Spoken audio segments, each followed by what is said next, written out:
एक बार इधर आ जाए फिर ऊपर आ जाएंगे।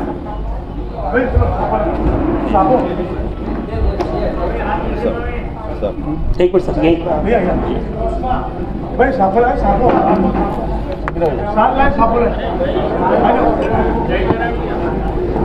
एक मिनट सर, सामने देख लो सर, खोल दो।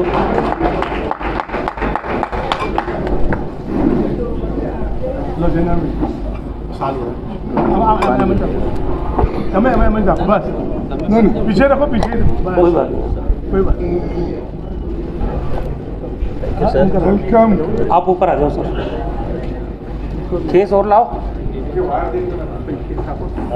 चीज़ों पे तो ऐसा बोल बोल के ही वो लोग पोलराइज करने की कोशिश करते हैं। और ये जो दंगे होते थे अब नहीं हो रहे, तो आप भी समझ लीजिए अगर इसके पीछे किसी का हाथ था क्या, उनको मालूम है। अगर वो नाम जल्दी दे दीजिए, हम भी कार्रवाई करेंगे। चोर को थानेदार बना दो तो चोरी कैसे होगी? हाँ बोलिए।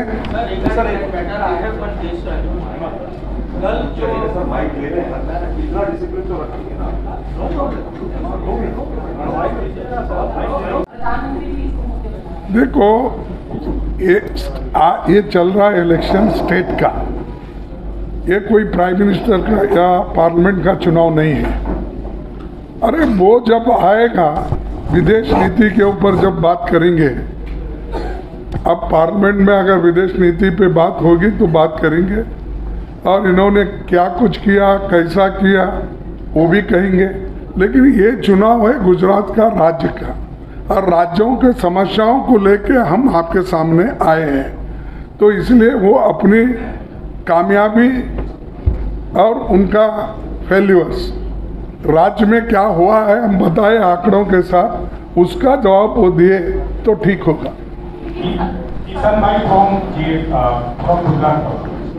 सर, ये गुजरात का चुनाव है और सिविल कोड की बात लेके भारतीय जनता पार्टी इस बार चुनाव में आए, आपको लगता है कि ये मुद्दा है चुनाव का? 27 साल सो रहे थे क्या, सरकार में थे, अब चुनाव के time civil common civil code की बात। अच्छा, देखो वो भी अभी पूरा ड्राफ्ट पार्लियामेंट में आएगा तो देखेंगे। तो इसमें जो वो वोटों के लिए फिर समाज का बंटवारा और कंट्रोवर्सी क्रिएट करना, वो प्रोवोक कर रहे हैं। कांग्रेस कुछ बोले, कोई और नेता कुछ बोले, गुस्से में आए, और उनका मकसद हमको प्रोवोक करके वोट डिवाइड करने की कोशिश कर रहे समाज को और लोगों को। तो ऐसा हम फंसेंगे नहीं इसमें, जब कभी आएगा बिल उसको देख लेंगे।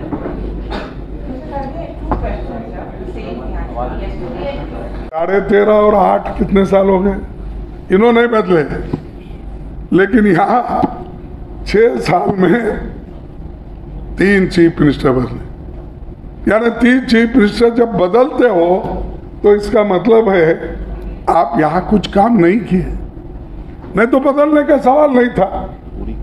और कोविड का समर्पक काम नहीं हुआ, इससे यही दर्शाता है। तो ये जो इनके मॉडल्स है, और टीचर की भर्ती नहीं, क्लासरूम्स नहीं है, नए मेडिकल कॉलेज गवर्नमेंट के, क्योंकि गरीबों को फायदा किससे होता है? सरकारी स्कूलों से, सरकारी कॉलेजों से। इसीलिए तो पंडित जवाहरलाल नेहरू जी के ज़माने में पंचवार्षिक योजनाएं बनाकर उन्होंने हर जगह स्कूल खोले, प्राइमरी स्कूल्स, हाई स्कूल्स किए, एम्स जैसे इंस्टीट्यूशन, IIT, IIM, ये सब बना के देश को बनाए, फिर उन पर टीका करते हो। तो मैं वो छोड़ देता हूँ, वो टीका करने का उनका आदत है, और चंद लोग आदत से मजबूर होते हैं। तो उसमें से एक हमारे प्रधानमंत्री जी, वो हमेशा बोलते रहते, बोलने दो, हमको तो अपना काम करना है, करते रहे। तो ये जो आज लोग यहाँ तंग आ चुके हैं। तीसरी बात, इन्फ्लेशन। क्या गुजरात में दिल्ली को कंपेयर करे, बॉम्बे को कंपेयर करे, कानपुर करे, राजस्थान करे, या अपना इंदौर करे, बेंगलोर करे, चेन्नई करे, या कितने भी जो स्टेट में शेयर्स हैं या लोग वहाँ कंज्यूमर्स आइटम हैं, इन्फ्लेशन में क्या उन्होंने यहाँ पर कम कर दिया? अरे अगर कोई सामान किसी और जगह, दिल्ली में, इंदौर में, अगर जयपुर में कम में मिलती है किसी को, वहाँ पर 100 रुपए का सामान लेकर कोई खरीदता है तो यहाँ उसको 120 रुपए देना पड़ता है। इतनी महंगी हो गई है। वो खुद के स्टेट में आप किया, ये कभी नहीं बोले। अरे वो हमने किया, देश बनाने का काम तो सबका है। तो यहाँ पर सिर्फ मैं और आज भी वोट पूछते हैं तो मुझे दो, कैंडिडेट कैसा भी रहने दो।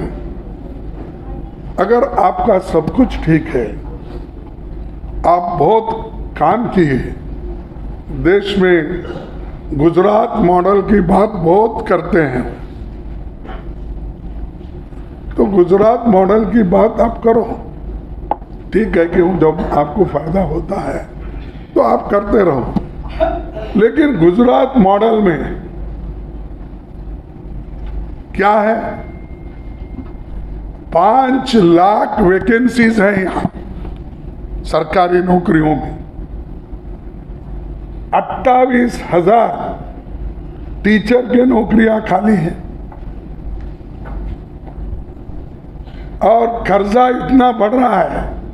कांग्रेस के जमाने में जब हम छोड़े तो उस वक्त सिर्फ 10,000 करोड़ रुपए कर्जा छोड़ के हमारे ऊपर था। आज पहले के आंकड़े के अनुसार 3,40,000 या कुछ है। 4.5। अब तो ये साल 2022-23 में वो 4,60,000 रुपए बनने जा रहा है। करोड़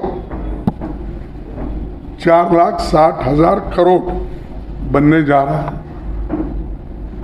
10,000 करोड़ डेट था तो टीका टिप्पणी करके आपने बहुत कुछ बोला। फिर इसको कौन जिम्मेदार है? इसके लिए कौन जिम्मेदार है? मैं पूछना चाहता हूं। एक दूसरा मॉडल इनका, कोविड के वक्त 3-4 लाख लोगों की मृत्यु हो गई। आप उसको छुपाते रहे और आपके मॉडल के जो चीफ मिनिस्टर थे वो कोई काम नहीं किए। ये जब आपके ध्यान में आया तब आप यहाँ बदलाव लाने के बजाय चीफ मिनिस्टर को बदलते गए। 6 साल में कितने चीफ मिनिस्टर बदले? 3 चीफ मिनिस्टर। उन पार्टी को बार बार वही कहते। तो इसीलिए मैं यही कह रहा हूँ, ये इलेक्शन महत्वपूर्ण है, क्योंकि खुद मोदी जी, शाह जी सभी परेशान हैं।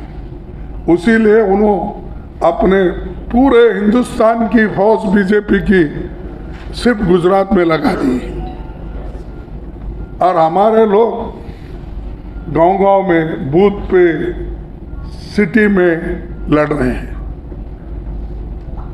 उनको खैर आज रिसोर्सेस भी बहुत मिले हैं और उसका खूब फायदा उठा के उन्होंने उसका लाभ भी ले रहे हैं। लेकिन दूसरों का मजाक उड़ाना और दूसरों के बारे में गलत बातें बताना ये ठीक नहीं है। आप गुजरात के लिए क्या करने वाले हो, आपकी यहाँ की सरकार बोलेगी, लोग उसको रेस्पॉन्ड करेंगे। आप तो खूब बोले पहले, एक बार मोदी को चांस दो। भाई आपको तो 13.5 साल यहाँ चांस मिला, 8 साल देश के प्रधानमंत्री, 9 साल देश के प्रधानमंत्री हो, तो आप ही के कम से कम 25-26 साल हो गए। कांग्रेस पार्टी सिर्फ हुकूमत में रही 55 साल। राजीव गांधी जी के बाद या नरसिंह जी के बाद हमारा पूरा गिनती अगर आप कर लेंगे 55-60 साल हो जाएगा। अरे यहाँ तो 27 साल से आप बैठे हैं, फिर ऊपर डबल इंजन आपका, आप वो हमेशा कहते हैं, मैं नहीं कह रहा हूँ, वो खुद ही कहते हैं मैं डबल इंजन लगा रहा हूँ। तो ये इंजन वहाँ की है, एक इंजन यहाँ की है। तो मैं बहुत परसों कोई पूछे, क्योंकि थोड़े दिन मैं रेलवे मिनिस्टर भी था, तो उस वक्त मैंने बरोच में थोड़ा एक रेलवे का काम करके दिया, फिर यहाँ पर एक हॉस्पिटल 160 करोड़ का दिया, फिर वहाँ पर इंडस्ट्रियल स्टेट में वडोदरा में वहाँ पर भी एक हॉस्पिटल मैंने दिया। छोटे काम हमको जितना होता है हम बोले नहीं करें, उसका प्रचार भी नहीं ले। और हमारे कांग्रेस के जितने स्पोक्स पर्सन है, नेता है, उनको भी मालूम नहीं।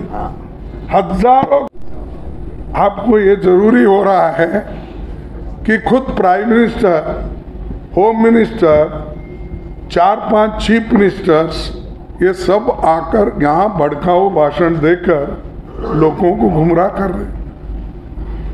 क्या जरूरत पड़ी? कुछ ना कुछ होगा ना। जब आदमी में डर पैदा होता है तो नेचुरली इसको कैसा संभालना, इसके लिए हर जगह आज घूम रहे हैं। और वो वोट मांगते वक्त भी यही कहते हैं कि भाइयों और बहनों, मेरा काम देखकर मेरे नाम से वोट दो। अपने पार्टी का नहीं पूछते हो, अपने वर्कर का नाम पूछते, मोदी का नाम, मोदी के लिए आप वोट दो। मोदी ने गुजरात बनाया, क्या इससे पहले गुजरात जो बनाने के लिए बहुत से हमारे सीनियर नेता कांग्रेस पार्टी के या दूसरे पार्टी के भी हो सकते हैं, मोरारजी देसाई से लेकर बहुत से नेता लोग, और कांग्रेस पार्टी के चीफ मिनिस्टर्स भी, वो कुछ भी नहीं किया, सब कुछ अभी हो रहा है। मैं ये पूछना चाहता, अब भाई ठीक है, अगर मल्लिकार्जुन खड़गे ठीक नहीं है तो उसके बारे में आप बोल दो, लेकिन पिछले कांग्रेस के सरकार में जो भी चीफ मिनिस्टर थे, जो भी इस देश के लड़ाई में सरदार थे, आगे थे, लड़े, अपना प्राण दिए, उनके बारे में आप यही बात कह रहे हैं कि कांग्रेस ने 70 साल में कुछ नहीं किया। यह तो आपका उनका कॉमन डायलॉग है, हाँ, जुमले तो बहुत है, लेकिन ये एक उनका हर जगह हर भाषण में ये कहते हैं। और मेरा ये कहना है, 70 साल में देश को अगर किसी ने बनाया है, वो कांग्रेस ने बनाया है, उसका फल आप भोगते हैं। हमारे लोग सूली पे चढ़े, 10-10 साल, 20-20 साल जेलों में रहे, घर बार छोड़े, यूनिवर्सिटी छोड़े, स्कूल्स छोड़े, छोड़कर स्वतंत्रता आंदोलन में कूद पड़ के इस देश को आजादी दिलाए। उसका जिक्र आप कभी कहीं नहीं करते, उसका फल तो आप खा रहे हो।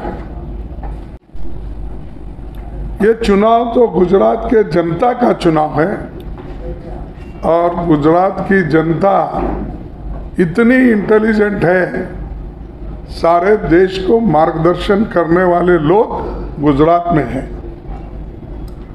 उनको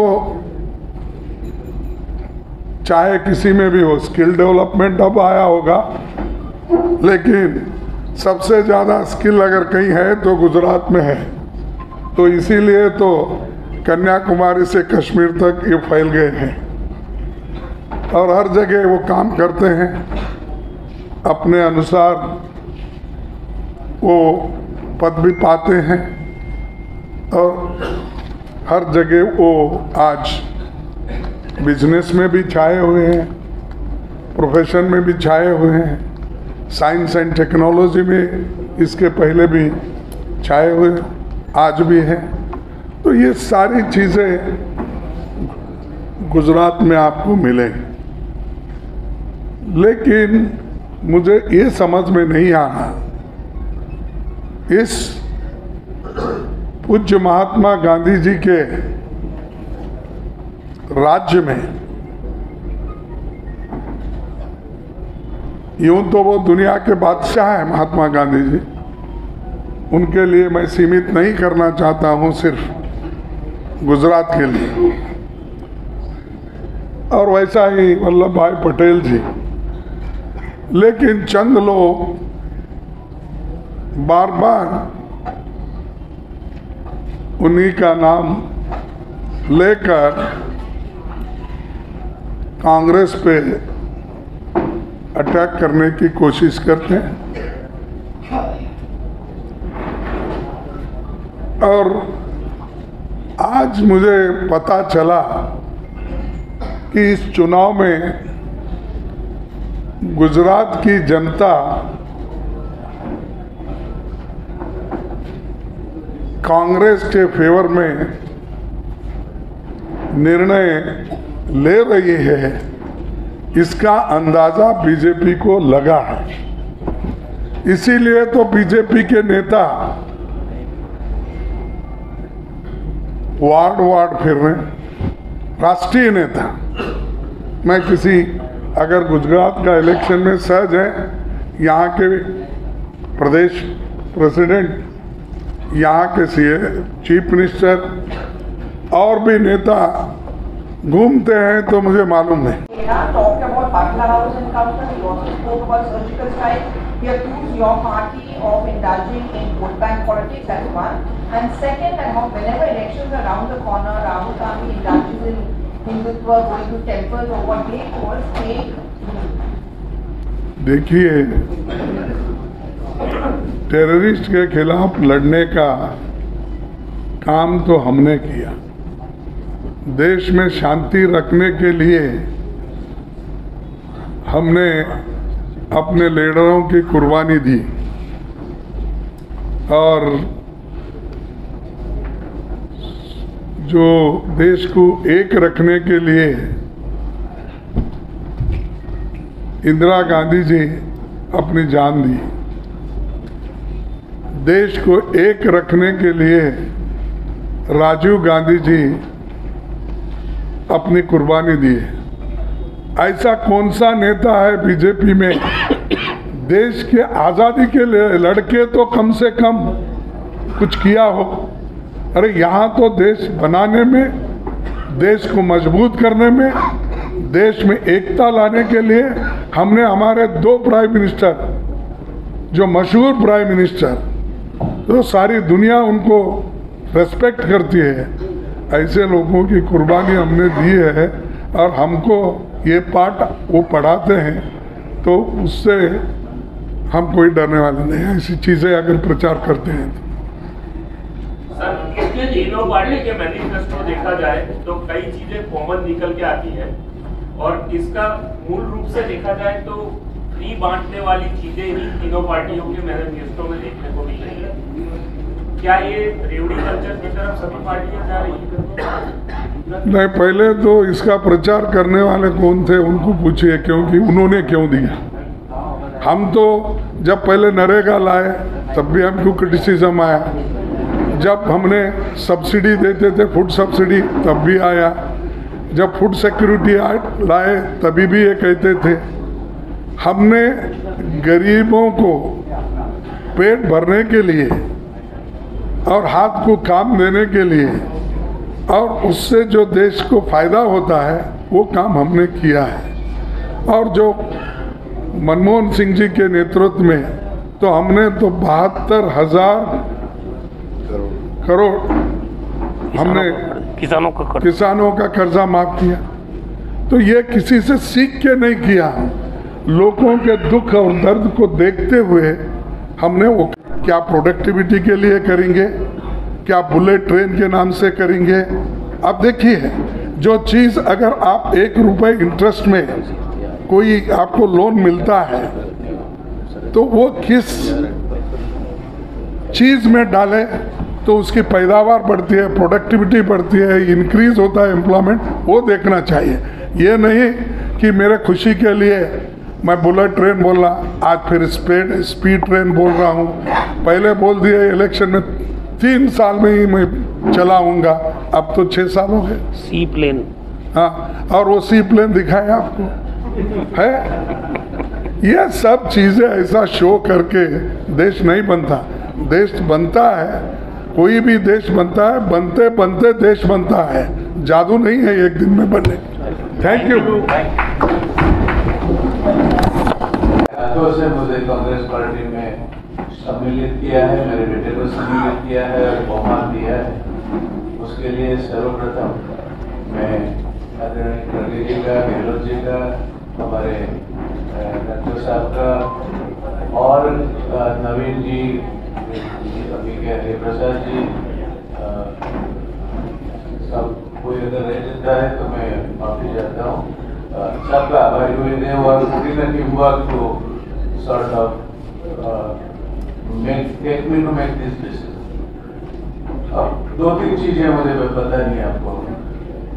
एक बार फर्स्ट 5 ईयर प्लान पे आ जाते हैं, जो हमारे प्रेसिडेंट साहब ने कहा, उसके साथ जुड़ते हुए मैं कहना चाहूँगा कि गुजरात की आज जितनी भी इरिगेशन योजनाएं हैं छोटी बड़ी, वो सभी की नींव, सभी का प्लानिंग 1960 के पहले किया गया। अगर आप ये सोचते हैं कि ये जो आप नर्मदा की बात कर रहे हो, एक बड़ा सुहाना झूठ चला हुआ है, Mobersham principle are lied on repeatedly because of the lack of truth. ये पंडित जी ने इनका शिलान्यास 1962 में 5 अप्रैल को किया था, ये सरासर गलत है। आप लोग तो काफी पढ़ते हैं, घूमते हैं। पंडित जी ने जिस डैम का शिलान्यास किया था वो नवागाम डैम था, 240 मिसाइल का डैम था। बाद में ये टर्मिनल डैम होने की वजह से एन खोसला जी को अभ्यास दिया गया, उन्होंने बोला कि इसको 550 फुट से ऊपर बांधना चाहिए। ऑब्वियसली महाराष्ट्र और मध्य प्रदेश की जमीनें उसमें डूब में जाएगी। डिस्प्यूट हुई और डिस्प्यूट के बाद उसका जब उकेल आया, नर्मदा योजना का जो अवार्ड आया वो श्रीमती इंदिरा गांधी जी ने दिया। फिर आया प्लानिंग कमीशन की मंजूरी, राजीव जी के टाइम में मिली, जो क्रिटिकल थी।